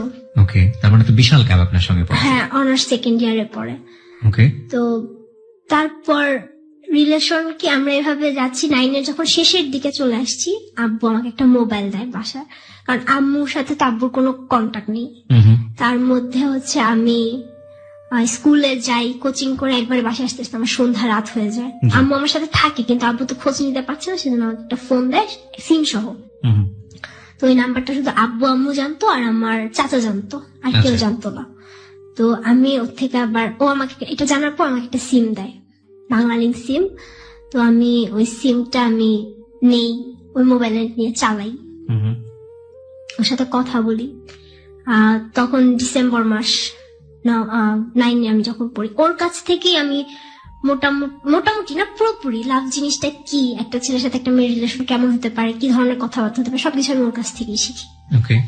আমি বুঝতাম না, মানে আমার নিজের কাছেই ভাবতে অবাক লাগে যে আমি তখন কিছুই বুঝতাম না। ইভেন আমি ওকে একবার জিজ্ঞেস করছি, আমাদের বাসার ওখানে একটা মেয়েকে রেপ করা হয়েছিল, আমি ওকে জিজ্ঞেস করছি আচ্ছা রেপ জিনিসটা কি। তো তখন আমাকে বলছিল তুমি বুঝো না? আমি বলছি না। তখন আমাকে বলছিল আচ্ছা আমি তোমার বাসায় আসি তোমাকে বুঝাই দিয়ে যাই। পরে আমি বলছি না দরকার নেই। এভাবে করে আমার 9 শেষ করলাম, ক্লাস 9 আমি নিউ 10-এ উঠলাম। ওঠার পর ফেব্রুয়ারি মাসের দিকে ও একদিন আমাকে খুব রিকোয়েস্ট করলো যে দেখো তোমার সাথে তোমার এতদিনের রিলেশন হয়ে গেছে, আমরা জাস্ট ফোন একটু কথা বলি, দেখা হলে হয় না হলে নেই, আমি জাস্ট তোমার হাতটা একটু টাচ করবো, কিছু আমি তোমাদের বাসার সিঁড়িতে আসবো, জাস্ট তোমার হাতটা একটু টাচ করবো। তো আমি বলছি এটা তো পসিবল না। না প্লিজ, আমি তোমার জাস্ট হাতটা একটু টাচ করবো। আসলো, সন্ধ্যা ছিল, আম্মু কি জন্য যেন একটু বাহিরে গেছিল, তখন আম্মু টোটালি টিউশনি থেকে বাইরে, আম্মু কোনো টিউশনই করে না তখন। এরপর ও বাসায় আসার পর আমাদের পাশের বাসার একটা দরজা খুলে, তো দরজা খুলে সঙ্গে আমাদের বাসার ভিতরে চলে আসে, আমি দরজা আটকাই দিই। তো আমার সামনের রুমে ড্রয়িং রুমে লাইট অফ ছিল, তো ও আমার ভাইকে ভিতরে পাঠায় দেয় যে ভাই তুমি একটু ভিতরে যাও, তুমি আপনার সাথে একটু কথা বলবো। আমার ভাই ছোট, বুঝে না কিছু, চলে গেছে। আমি বলছি কেন পাঠাইছো ওকে ভিতরে? সেমনি আমি ওর সামনে হাত ধরবো, কেমন না ব্যাপারটা। তো আমার হাত ধরে ফার্স্টে, তারপর ও হাত ধরা থেকে ও টোটালি আমার বডি টাচ করা, দেন কিস করা। এক সময় মানে আমার ভিতরে কোনো ফিল কিছুই ছিল না, ও জোর করে আমার সাথে ফিজিক্যাল রিলেশন করে ফেলে ওই সময়টাতে। হ্যাঁ ওই সময়টাতে আমি জাস্ট কান্না করতেছিলাম, করার পর চলে গেল। তো আমি ওকে আবার আমার বাসায় আনি, ও আবার সেম কাহিনী করে। এভাবে 2-3 বার আমার সাথে জোর করে করার পর তখন আমার মধ্যে চলে আসে যে একটা ছেলের জাস্ট মানে শরীরের প্রতি এত আকর্ষণ। ঠিক আছে, আমার তো ভার্জিনিটি চলে গেছে, আমি আর বাধা দিয়ে কি করবো? করুক। ওই সময়টাতে মা কোথায় থাকতো? আমার ভাইকে নিয়ে স্কুলে যেত। আমার ভাই তখন সেন্ট্রাল গভর্নমেন্ট বয়েজ মানে Motijheel government boys high school. এরকম মনে হতো না যে হঠাৎ করে যদি বাবা চলে আসে বাসায় বা কেউ যদি চলে আসে তখন? হ্যাঁ মনে হতো, ভয় লাগতো, বাট তারপরও সাহস করতাম। এন্ড ইন দ্যাট টাইম আপনি আপনাদের মধ্যে যে ফিজিক্যাল রিলেশনটা শুরু হয়ে গেছে সেটাকে ফিজিক্যালি আপনি এনজয় করছেন? আমি কোনো এনজয়মেন্ট পাইনি তখনও। আপনি এনজয় করছেন? আমি কোনো এনজয় পাইনি তখনও। যদি আপনি এনজয় না করেন তারপর আপনি ওকে সুযোগ দিয়ে যাচ্ছেন? হ্যাঁ আমি ওকে দিয়ে, আমার তখন চিন্তা হয়েছে আমার তো চলেই গেছে। ও কখনো আমাকে আপনার ভিতরে সেন্সটা করেছে যে আমার তো আসল মানে ভার্জিনিটিটা চলেই গেছে। চলেই গেছে, আমি এটা আটকে রেখে কি করবো? কিন্তু আপনি যেহেতু জিনিসটা আপনি পছন্দ করছেন না, তাহলে আপনি বারবার ওকে কেন এই সুযোগটা দিচ্ছেন? আমি ওকে বারবার না করি, বাট ও বলে যে দেখো তুমি বুঝবা, আস্তে আস্তে বুঝবা। সামহাও আপনাকে কনভিন্স করে? হ্যাঁ আমাকে ও কনভিন্স করে। ওকে, তখন আপনি কোন ক্লাসে পড়ছেন? ক্লাস 10-এ। ক্লাস 10-এ পড়ছেন, ওকে। এভাবে আসে প্রতিদিন না, মানে মাসে সপ্তাহে একদিন দুদিন এরকম? সপ্তাহে একদিন দুদিনও না, মাসে 2 দিন বা 3 দিন এরকম। তো এরকম করে মাসটা যায়। এপ্রিল মাসের 7 তারিখ। তো কত সাল তখন? 2012। ওকে। আমি যখন ওই দিনও শনিবারই ছিল মেবি। আমার এর আগে মানে বৃহস্পতিবার আমি স্কুল মিস দিই, ওই শনিবার আমার স্কুল বন্ধ ছিল। তো ও যখন আমার সাথে এটা করার পর নর্মালি যেটা হলে যে কোনো প্রোটেকশন ছাড়া বা কিছু ছাড়া হলে মানে কনসেপ্ট করার ব্যাপারটা আপনি জানতেন? জিনিসটা জানতেন? না আমি তখন বুঝিনি। তখন আপনি জানেন না? আমি জানি না। ও আপনাকে বিষয়ে কিছু বলেনি? কিছু বলেনি। ওকে। তো ও শনিবার দিন আসলো। আসার পর ওর কথা ছিল তোমার কি কোনো শরীর খারাপ লাগে? আমি হ্যাঁ আমার শরীর খারাপ লাগে বলতে কি আমার এমনি ভালো লাগে না। আর তখন একদিনের মধ্যে তো কিছু হওয়ার কথাও না, বাট ও ব্যাপারটা ধরতে পারছিল যদি কিছু হয়ে যায় তখন ও ফাঁসবে। আমার শরীর খুব অসুস্থ, আমার মাথা ব্যথা ছিল প্রচুর। আমি একটু থামাচ্ছি। আপনাদের তার মানে যে যেটাকে বলি যে সেফ যে শারীরিক সম্পর্ক সেটা ছিল না? না, উইদাউট প্রোটেকশন। হ্যাঁ উইদাউট প্রোটেকশন। ওকে। তো ও আসে, বাসায় আসার পর ও জাস্ট আমাকে ওই দিন ওষুধ দিতে আসে, আমাকে পিল দিতে আসে। যে আমাকে বলছে আমি তোমাকে এটা দিব, তুমি ব্রেকফাস্ট করার পর তুমি এটা খাবা, আর কোনো প্রবলেম হবে না। এটা আমি আগেও করেছে? না, আগে ওইটাই ফার্স্ট। ওকে। তো এরপরে আমাকে ওষুধটা দেয়। আমাকে ওই দিন সকালবেলা আমি বাসায় বসে আমি ম্যাথ করছিলাম। তো আব্বু আমাকে অনেক বকাবকি করে, আমি খুব কান্নাকাটি করি। তো আব্বু আমাকে ওই দিন বাসায় বাইরে থেকে তালা দিয়ে রেখে যায়। আমার কাছে একটা চাবি ছিল বাসার তালার। ও যখন আসে আমি ওকে ভিতর থেকে চাবিটা দেই, ও তালাটা খুলে। আমি আসলে বুঝতে পারিনি যে আব্বু কিছু একটা টের পাচ্ছে বা কিছু একটা সামনে কিছু একটা ঘটতে পারে, এরকম কিছু আমার মাথায় আসেনি। তো আমি খুব কান্না করতেছিলাম। ও যখন আসছে আমি ওকে জড়ায় ধরে কান্না করে ফেলছি। কান্না করার পর ও আমাকে জাস্ট পিলটা দিয়ে আমাকে বলছে এটা রাখো, খাওয়ার পর তুমি খাবা। আমি কান্না করতেছি, আমার কান্না থামাইছে। কি হয়েছে বললাম।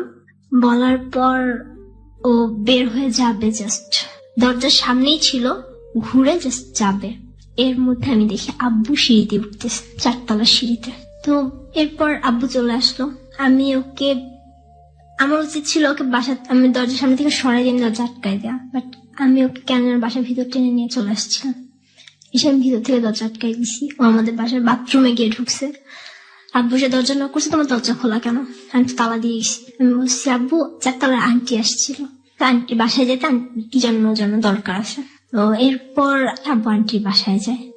তখন আমি ওকে বের করি, আর সে মুহূর্তে 4 তলার সিঁড়িতে আব্বু সামনে পড়ে। My goodness. আব্বু সিঁড়িতেই চেঁচামেচি শুরু করে দেয়। আর ওকে দেখে? হ্যাঁ ওকে দেখে। কি বলে? আপনার বলতেছে যে তুমি কে, তুমি এখানে কি করতেছো? আব্বুকে থাপ্পড় মারছে একটা গালে, যে তুই কে বল। আমি দরজা আটকাই দিছিলাম। তখন আব্বু দরজা নক করছে, ঘরের ভিতর নিয়ে আসছে, সোফার উপরে আব্বুকে ধাক্কা দিয়ে ফেলছে। ওকে। হ্যাঁ আমি তখনও চুপচাপ, আমি কিচ্ছু বলিনি। 4 তলা আন্টি আসছে, কি হয়েছে? এর মধ্যে আব্বুর জুতা খুলে ওকে একটা জুতা দিয়ে গালে বাড়ি মারে, তোর কপালের সাইড দিয়ে একটু কেটে যায়। আমি বলছি আব্বু তুমি ওকে ছেড়ে দাও, তুমি ওকে মারো না, দোষ আমার, আমি ওকে বাসায় নিয়ে আসছি। এটা বলার পর আব্বু আমাকে মারে, আমাকে থাপ্পড় মারে, বাট আমি সরি নেই। সেটার জন্য আব্বু আমাকে পেটে খুব জোরে একটা লাথি মারে। ওই মুহূর্তটাতে আমার মনে সেন্স ছিল নাকি আমি জানি না, আমি কোথায় ছিল, আমার চারপাশ অন্ধকার হয়ে গেছে টোটালি। আন্টি আসে, কি হয়েছে? আম্মু তখন আমার ছোট ভাইকে নিয়ে স্কুলে, আম্মু তো কিচ্ছু জানে না এদিকে কি হইতেছে। আমার চাচাকে ফোন দিছে, আব্বুর একটা মামা আছে দূর সম্পর্কের, ওনাকে ফোন দিছে যে আপনারা একটু আসেন। রানা তখন আপনার বাসার ভিতরে? হ্যাঁ, রানা তখন ওকে যেতে দেয় নাই। তো ওকে জিজ্ঞেস করছে ও কি করে না করে, ও ডিটেলস বলছে। কোথায় পড়তো? ও হচ্ছে একটা ন্যাশনাল ভার্সিটির আন্ডারে। ও আমাকে মিথ্যা কথা বলছিল। ও আমি যখন ক্লাস 8-এ পড়ি তখন ও সেকেন্ড ইয়ারে পড়তো। এরপর আমার চাচারা আসে, আব্বুকে ফোন দিয়ে আনা হয়। এর মধ্যে আমি অনেক মেরে খাই। আব্বু আমাকে, আমার মনে আছে আব্বু আমাকে মানে লাঠিতে শোয়া, তারপর আব্বু আমার পেটে পাড়া দিয়ে মোচড় দিয়ে আমার পেটে পুরো মোচড় দিয়ে ফেলে। তখন আমার পিরিয়ড হয়েছে।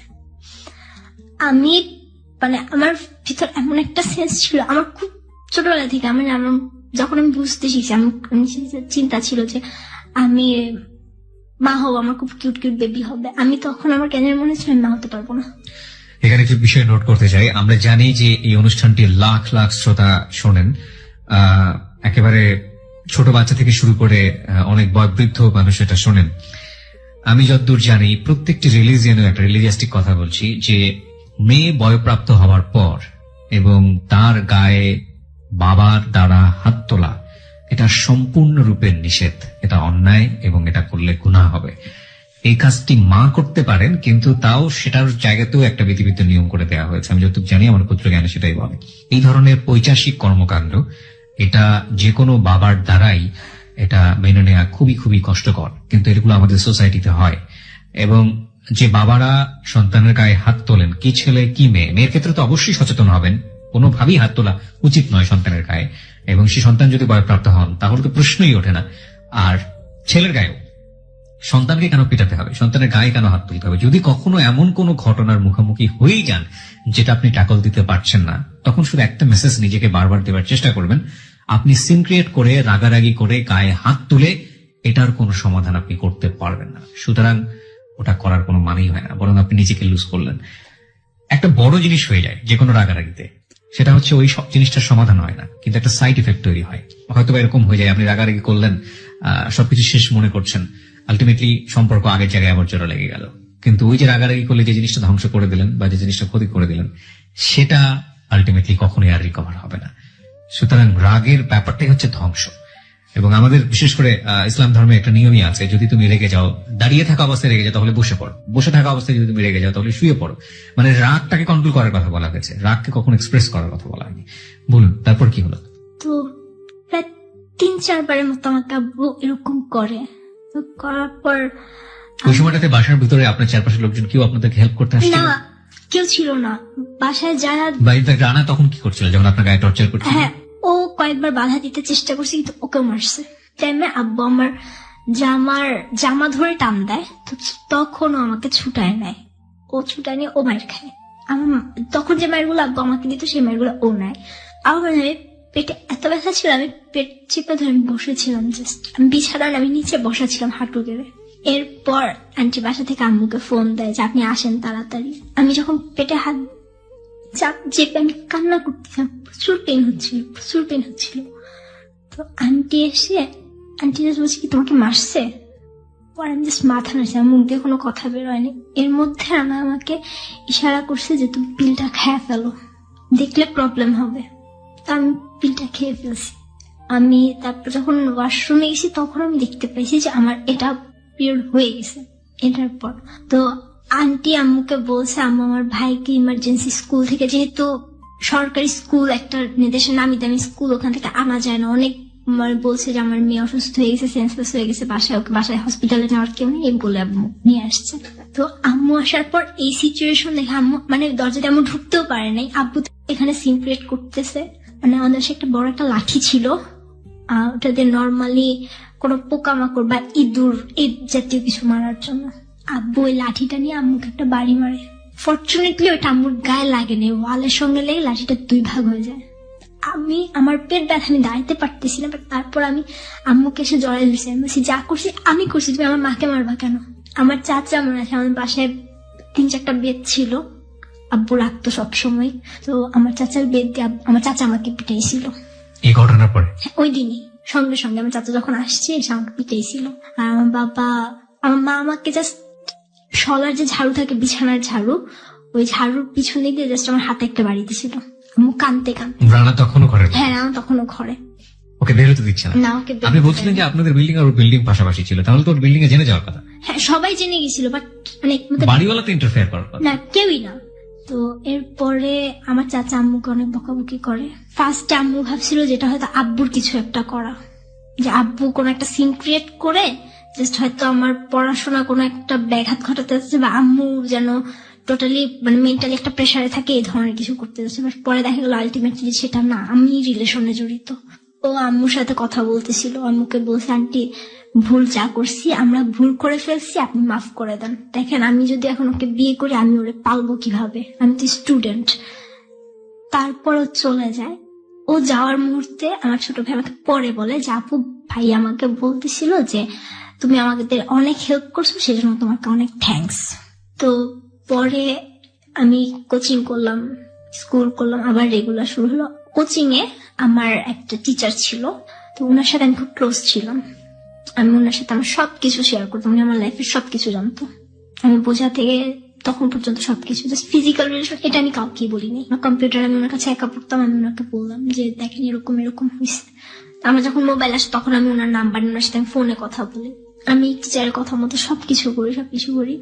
এর মধ্যে ওরা আমার সাথে অনেকবার কন্ট্যাক্ট করছে, আমার ফ্রেন্ডদের সাথে কিভাবে নাম্বার জোগাড় করে কন্ট্যাক্ট করছে, আমার সাথে দেখা করতে চায়।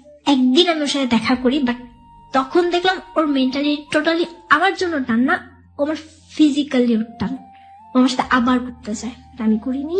তারপর যেদিন বিদায় অনুষ্ঠান ছিল ওই দিন আমি ওকে ফোন দিয়ে আমি ওকে বলি যে দেখো আমি যদি সরে যাই তাহলে বুঝবাছি সেটা তোমার ফল্ট। আমি যখন রেজাল্ট দেখলাম, নর্মালি গোল্ডেনটা পরে জানা যায়, আমি প্লাস দেখে আমি আমার মাকে জড়ায় ধরে আমি রাস্তায় কান্না করছি। আপনি এ প্লাস পেয়েছেন? হ্যাঁ। ওকে, সায়েন্স থেকে ছিল নাকি কমার্স থেকে? কমার্স থেকে। আমি আমার বাবাকে গিয়ে বললাম, আমার বাবা আমার সাথে কথা বলে নেই।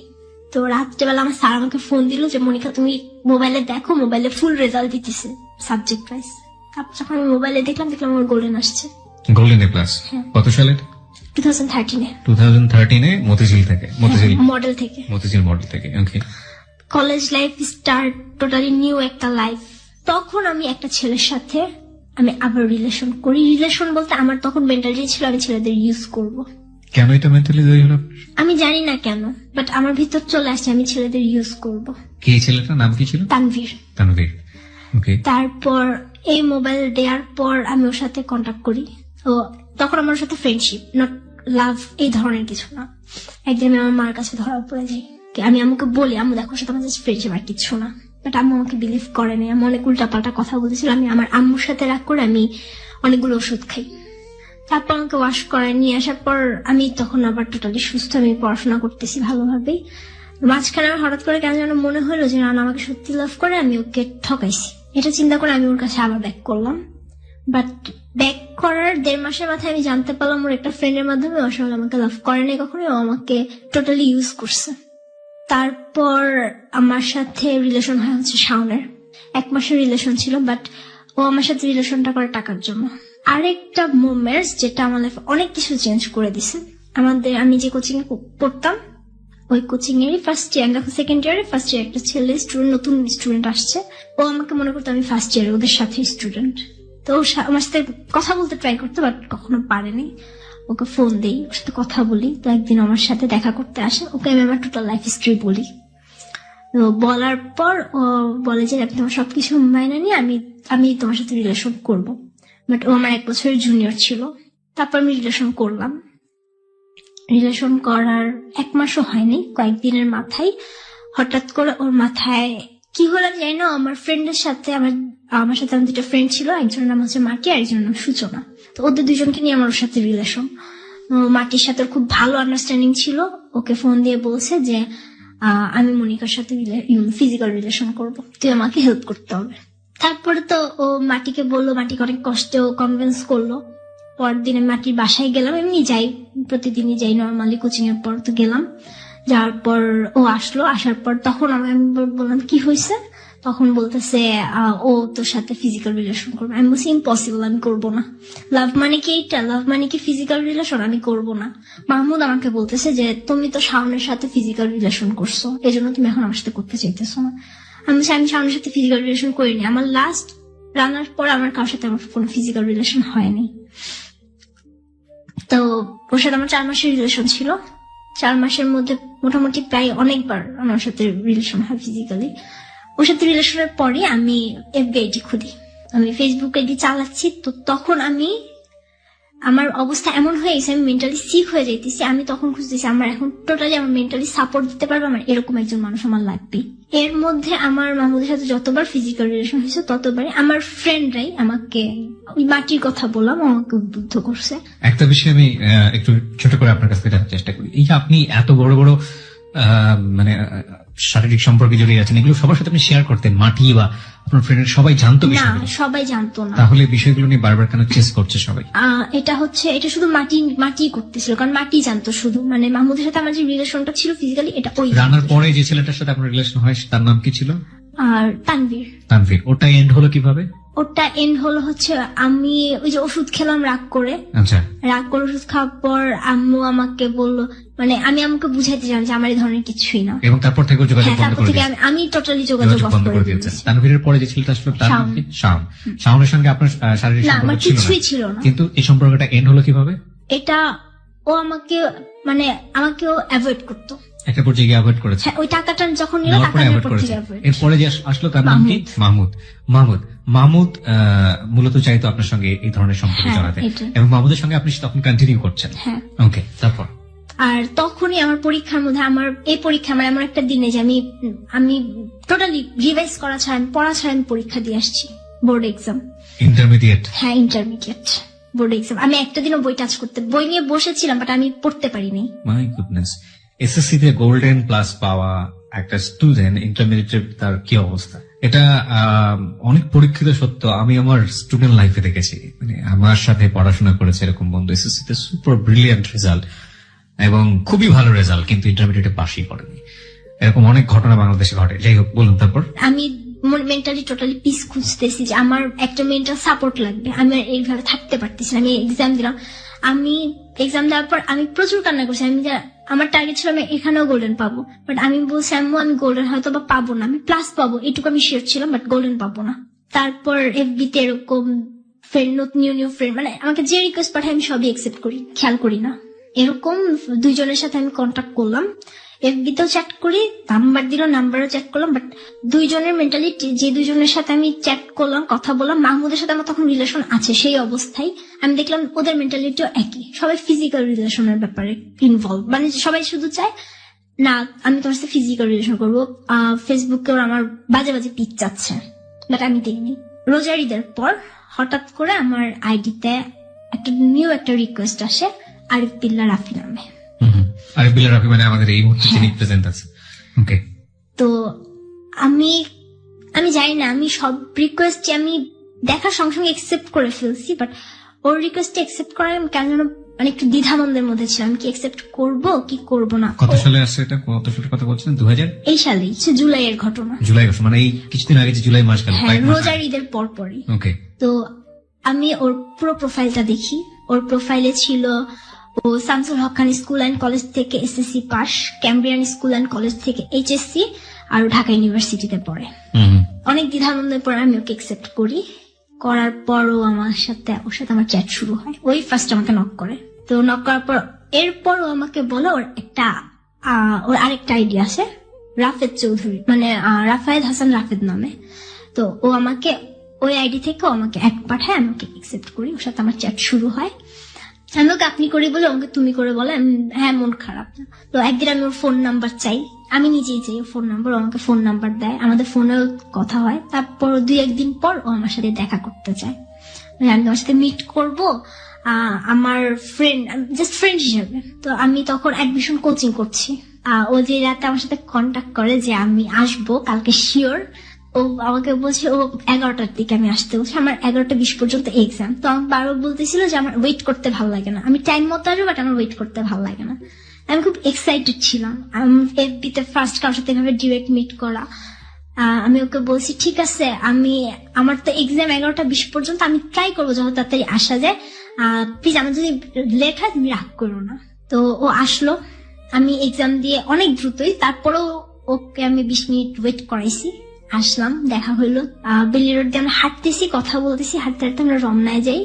রমনায় গিয়ে আমরা বসতেও পারিনি, এর মধ্যে আমাকে মাহমুদ বারবার ফোন দিতেছে, কোথায় তুমি? আমি বলছি আমি কোচিং করে আমি আমার ফ্রেন্ডদের সাথে আসি। রাফির ইচ্ছা ছিল ও আমার কোচিংটা দেখবে, ও আমাকে ওইখান পর্যন্ত পৌঁছায় দিয়ে ও চলে যাবে। ও চায় নাই যে আমার মাহমুদের সাথে আজ কোনো ধরনের কোনো মানে অকারেন্স হোক। আমরা মাহমুদ সম্পর্কে কি আগে থেকে জানতো? হ্যাঁ, রাফিকে আমি সবকিছুই বলছি ফেসবুকে। হ্যাঁ, ফ্রেন্ড হিসেবে আমি ওকে সবকিছু আমার লাইফে সবকিছু শেয়ার। ফেসবুকে না, ফোনে। ওকে। তখন আমরা রিক্সা দিয়ে যাওয়ার পর আমরা একটা মোড়ে নামি, কারণ বেশি দূর রিক্সা নিয়ে গেলে কোনো টিচারের সামনে বা আম্মুর সামনে পড়ে গেলে প্রবলেম। ওই দিন মাহমুদের টার্গেট ছিল ও আমার সাথে আবার ফিজিক্যালি রিলেশন করবে। আমি চাইনি, আমি বলছি আচ্ছা আমি কোচিং এ যাই। না, আপনারা যেসব চাইতেন যে আপনাদের মধ্যে এই ধরনের অবৈধ শারীরিক সম্পর্ক, এটা যে হচ্ছে এটা কোথায়, আপনার প্লেস গুলো কোথায় বের করতেন? প্লেস ছিল ফ্রেন্ডের বাসা ছিল। এক্স্যাক্টলি, ফ্রেন্ডের বাসা। ওকে, বলুন তারপর। আমি কোচিং এ চলে যাচ্ছি, কারণ আমি তখন বাসাবু থেকে বাসা শিফট করে আম্মুর সাথে আম্মুর একটা সেপারেশন, ডিভোর্স না জাস্ট সেপারেশন হয়ে গেছে, দুজন আলাদা থাকা শুরু করছে। আমরা ধানমন্ডিতে চলে আসছি, সেজন্য আমি তাড়াহুড়া করে যাচ্ছি যে আমার আগে বাসায় যেতে হবে, সন্ধ্যা হয়ে যাবে না হয়। ও আমাকে ফোন দিয়ে নিয়ে গেছে যে না তুমি আসো, তোমার সাথে আমার কথা আছে জাস্ট 5 মিনিট। মানে আমি চিন্তা করলাম আমার অবাক লাগে কিভাবে এটা পসিবল হয়েছে, আমি জানি না। আমার সাথে সিঁড়িতে ফিজিক্যাল রিলেশন করা। আবার আমি বের হওয়ার পর রাফি আমাকে ফোন দেয় তুমি কোথায়? আমি বলছি যে আমি এখন ওর সাথে। তারপর আমি বাসে উঠলাম আম্মুর সাথে, বাসে উঠে আমি খুব কান্না করতেছি, আমি ওকে মেসেজ দিতেছি আমি মরে যাবো, আমার বাঁচার কোনো ইচ্ছা নাই। তখন ও আমাকে বলতেছে কি হয়েছে আমাকে সবকিছু বলো। দেন আমি ওকে আস্তে আস্তে আমার সবকিছু বলা স্টার্ট করলাম। তো ওর ভিতরে কি হয়েছে আমি জানি না, ও আমার সাথে কথা বলতেছে, চ্যাট করতেছে উঠতেছে। আমি ওকে ওই দিনে আমি ওকে সবকিছু বললাম। তারপর 25 তারিখ, জুলাইয়ের 25 তারিখ, মানে ও আমার সবকিছু জানে, আমি ওকে ফোনে সবকিছু বলছি মেসেজে। 26 তারিখ হঠাৎ করে মানে ওর কথাবার্তা শুনে আমার কেন যেন মনে হচ্ছিল ও আমাকে লাইক করে। হ্যাঁ, রাফি আমাকে লাইক করে।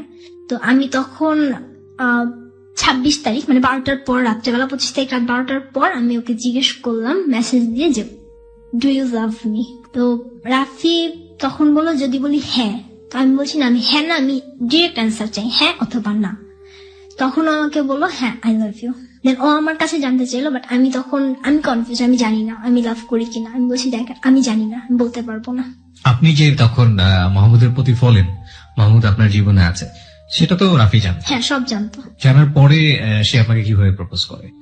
প্রপোজটা আমি জানি না ও কেন করছে, মানে আমি ওকে জিজ্ঞেস করছি, ও আমাকে হ্যাঁ বলছে। রাফি এখানে আছে। রাফি, যেটা হচ্ছে যে মনিকা তো সবকিছু শেয়ার করতে আপনার সঙ্গে, তাই না? এবং এটা জানার পরেও আপনি ওকে কেন প্রপোজ করেছিলেন বা ওকে ভালোবাসলেন কেন? না, আমি আসলে কোনো সময় সাহস পাইতাম না যে আমি ওকে মনে বলবো যে মনিকা আমার খুব তোমাকে খুব ভালো লাগে না, কিন্তু ওর লাইফে তো একটা ছিল। হ্যাঁ আমি জানি ছিল, জাস্ট ওর লাইফ স্টোরিটা আমার কাছে এরকম করছে যে এ একটা মেয়ে এত কিছু সাফার করছে, যদি একজনকে যদি ভালোবাসে ট্রুলি সে ছাড়বে না, কোনদিন সে ছাড়বে না। আমি শুধু এইটুকু জানতাম। এই রিলেশন 26 তারিখে আমাদের দুজন ও আমাকে আই লাভ ইউ বললো, আমি সকালের দিকে আমি ওকে বললাম। 2 দিন পরে রিলেশন হওয়ার পরের মিট, ওই দিন টোটালি টার্গেট নিয়ে বের হয়েছে, আমি মাহমুদের সাথে রিলেশন ব্রেকআপ করে ফেলবো। এর মাঝখানে মাহমুদ আমাকে যত ফোন দেয় আমি ওকে টোটালি অ্যাভয়েড করা স্টার্ট করলাম। ও আমাকে মেসেজের উপর মেসেজ দেয়, কল দেয়, আমি কলও রিসিভ করি না, মেসেজের রিপ্লাই দিই না, টোটালি অ্যাভয়েড করতেছি। ও আমাকে থ্রেট দিতেছে যে তুমি যদি আমাকে রিপ্লাই না করো আমি আন্টিকে বলবো, সবকিছু বলবো। আমি তারপরে রিপ্লাই করি না। দেন আমি ওই দিন যখন আমাদের মিট হলো, ও আর আমি 2টা পর্যন্ত ঘুরলাম। 2টা বাজে আমি কোচিং এর কাজ দিয়ে আমি আম্মুর সাথে, আম্মু যে কোচিং এ জব করে আমি ওইখানে গেলে আমি আর আম্মু একসাথে বাসায় চলে আসবো, ওইখানে যাচ্ছি।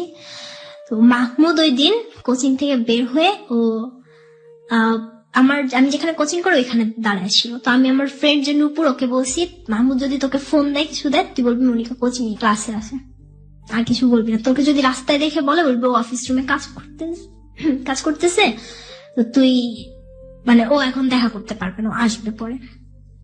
ও যেন মাহমুদ যেন আমাদেরকে দেখতে না পায়, আমরা অন্য দিক দিয়ে চলে যাচ্ছি।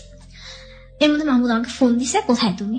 আমি এর মধ্যে ওকে বলছি আমি তোমার সাথে রিলেশন রাখবো না, আমার ভালো লাগে না। আমি রাফিকে পাঠাই দিলাম যে তুমি সামনে চলে যাও, এদিকে দাঁড়াও না, দেখলে প্রবলেম হবে। ও আসলো। এর মধ্যে মাহমুদ বলতেছে আন্টি আমাকে বলছে তুমি আমার সাথে কোচিং এ যাওয়ার জন্য, আমি আন্টিকে সবকিছু বলছি, আন্টি সব জানে। তার 2 মিনিট আগে আমার সাথে আম্মুর কথা হয়েছে, আমি বলছি আম্মু আমাকে কথা কিছু বলে নাই, তুমি যাওয়া লাগবে না, আমি একাই যেতে পারবো। ও আমার পিছন পিছন আসতেছে, দেন আমাকে বারবার রিকোয়েস্ট করতেছে, মনিকা প্লিজ তুমি যাও, আমি জানি তোমার রাফির সাথে তোমার কিছু একটা হয়েছে। আর ও আমাকে আরেকটা কথা বলতেছে, মাটির কথা তুলে, যে মাটি আমাদেরকে সেদিন দেখছে, মাটি বলছে রাফি মাটির সাথে, মাটিদের ক্লাসে পড়ে, মাটি যে ব্যাচে কোচিং ক্লাস করে সেই ব্যাচে রাফি মাটির সাথে কোচিং করে। আমি বলছি ও যা ইচ্ছা তাই করে, তোমার সমস্যা কি, তোমার কাছে তো আমার কৈফিয়ত দিতে হবে না। এটা বলে তো রাস্তায় আমার গলা টিপে ধরে। মাহমুদ? হ্যাঁ মাহমুদ। তারপর আমরা গেলাম, ও রাফির সাথে দেখা, ও রাফির সামনে একটা ছুরি নেয়, মানে রাস্তায় যে টং দোকানগুলো থাকে ওখানে যে ছুরি থাকে, একটা ছুরি নেয়, নেয়ার পর ছুরিটা নিয়ে কতক্ষণ নাড়াচাড়া করে আবার রেখে দেয়। এরপরে আম্মুর কাছে যায়, গিয়ে আম্মুকে অনেক উল্টাপাল্টা কথা বলে যে আম্মু তখন জানে যে আমার কারো একজনের সাথে রিলেশন আছে, কার সাথে সেটা আম্মু জানতো না। তো আম্মুকে বলে যে আন্টি আপনি তো জানেন একজনের সাথে আপনার মেয়ের রিলেশন, সেই ছেলেটা আমি। আম্মুর পা ধরে কান্নাকাটি করে। পরে আম্মু বলে দেখো এটা কখনোই পসিবল না, তুমি একটা ছোট ওর যে জুনিয়র একটা ছেলে, তুমি কিভাবে ওর সাথে রিলেশন করো, এটা তো